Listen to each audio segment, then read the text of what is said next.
They say the greatest day is the day you buy a boat, and then or sorry, and sorry that what's this expression I'm trying to Yeah, come up the with?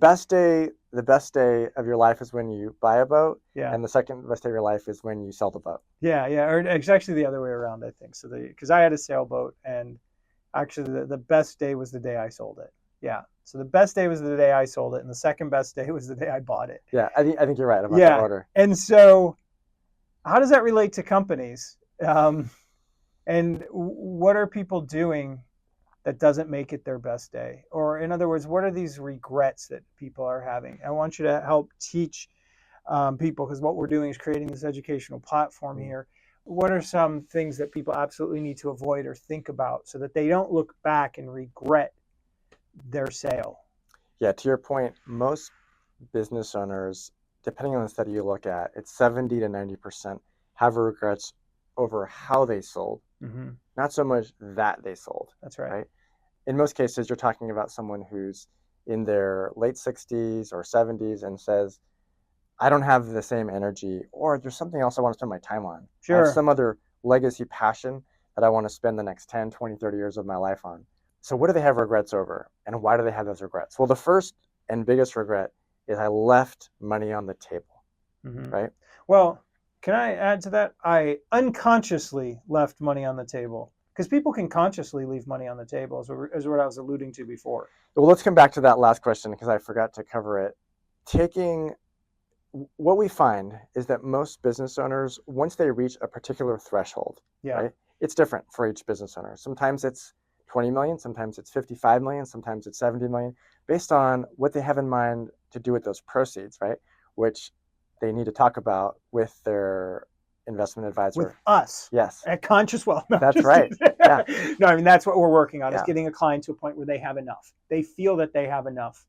Well, Whatever that threshold and I is, love finding that and threshold. I love Conscious's process, which of course I've seen behind the scenes, Yeah. which says, okay, how much do you need to live? What do you want to keep for investments? What do you want to keep for fun? What do you want to keep for giving? Yep. You Family. Yep. Yeah, you have all these different buckets, and Yeah. putting pencil to paper again, move things out of the generic ambiguity, where there's a lot of stress, Yeah. to the confidence and the clarity. So that's of course one of the values that your firm and Mayan Legacy Outcomes has in common.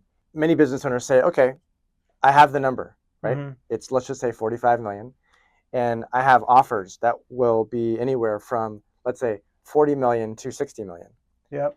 A lot of times we see them consciously leaving 3, 5, 7, 10 millions on the table because they say, this other buyer who is offering me 47 is going to be so much better to my team, Yeah. so much better for the culture, so much better for the larger community, so much better for the customers that I spent 20 years cultivating. Mm-hmm. Mm-hmm. And those things actually are worth money to me. I could put a price on those. Yeah. What's the price? The price I'm willing to give up, Yeah. right?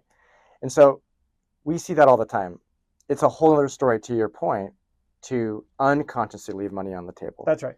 because you didn't realize that that assumption cost you $4 million, or the broker or M&A firm you hired cost you $7 million, or a maneuver that you weren't protected against, a clever maneuver that buyer has used many times, cost you $7 million, Mm-hmm. right?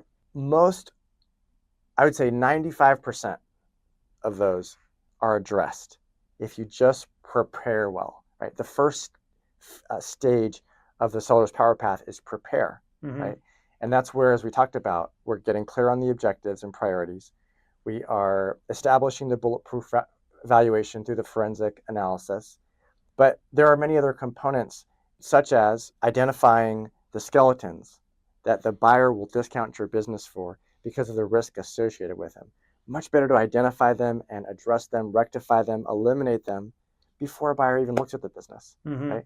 If we understand what those objectives are, right, we're able to, as I was starting to go into earlier, say, okay, the biggest risks for your situation, your objectives, your business, its size, its complexity, Mm-hmm. right, are X, Y, and Z, and therefore we're going to mitigate those with specific tactics, right? As part of that preparation process, we're also recasting all the financials so that they are prepared in a way that the buyer sees them.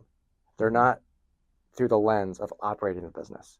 And so, for example, that boat you talked about earlier, a lot of the business owners, right, have boats.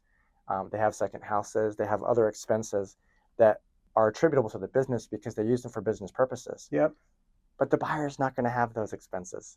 And so we're able to add back those expenses and ultimately show a higher level of EBITDA, which means a higher valuation, which means the seller's leaving less money on the table.